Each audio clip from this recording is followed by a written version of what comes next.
Banyak aktivis politik bingung dengan Prabowo. Terkadang mengikuti maunya Jokowi, terkadang beda 180 derajat dengan Pak Jokowi.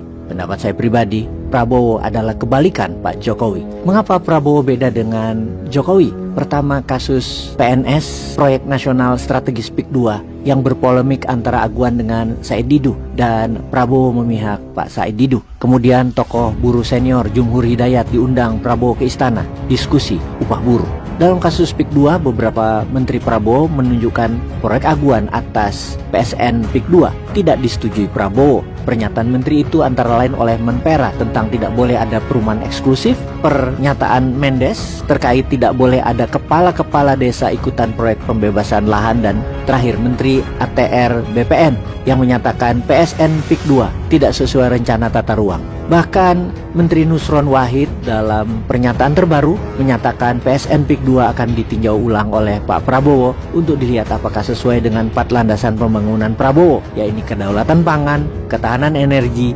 hilirisasi, dan giant seawall untuk pantai utara Jawa. Dengan langkah tersebut kita bisa mulai membaca cepat atau lambat Pak Prabowo mengontrol permainan. Tentu saja tidak gampang atau tidak cepat untuk melihat perbedaan dan langkah drastis Pak Prabowo yang kalau memang ada yang tidak dia setujui dengan kebijakan bekas presiden sebelumnya, setidaknya dalam implementasi kebijakan, Prabowo memilih bermain indah dengan berkali-kali menekankan patriotisme dan national interest. Dalam pidatonya di Peru misalnya, di hadapan berbagai kepala negara, Pak Prabowo mengatakan Indonesia memiliki tantangan karena banyak anak yang masih kelaparan dan miskin. Dan saya, Prabowo, bertekad menghilangkan kemiskinan dan kekurangan gizi di Indonesia.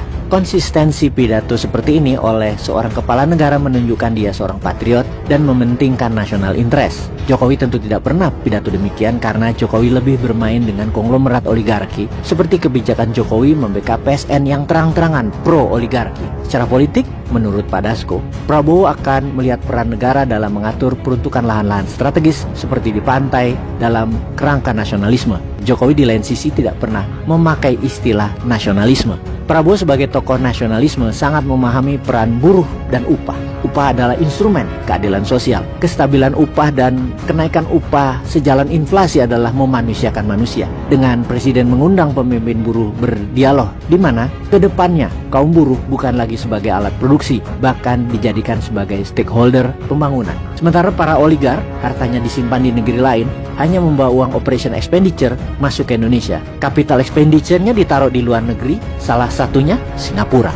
Sebagai penjahat ekonomi, para oligar tersebut meletakkan uang triliunan. Ada indikasi malah lebih dari 11.000 triliun rupiah lebih yang seharusnya bisa untuk membangun Indonesia. Dalam wacana internal istana, kita sudah tahu bahwa ke depan Pak Prabowo juga membantai habis judi online yang berkembang pesat di era Jokowi. Kemudian proyek makan anak di bawah BGN, Badan Gizi Nasional, di tahun 2025 nilainya 71 triliun. Di tahun 2026 meningkat menjadi 200 triliun rupiah per tahun, di mana tahun selanjutnya akan terus meningkat. Tujuannya bukan hanya untuk makan sehat anak, namun memaksa perputaran ekonomi di level terbawah untuk menjadi gerak cepat dengan adanya uang beredar baru di bidang pangan.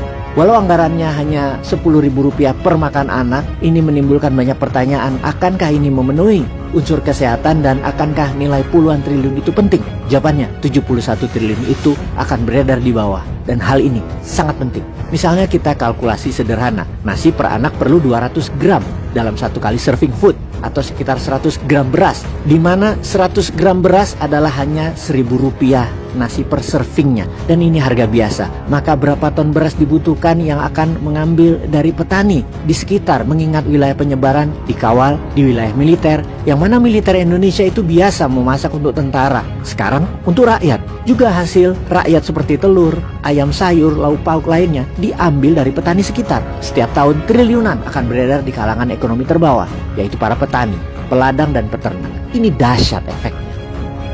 Peace.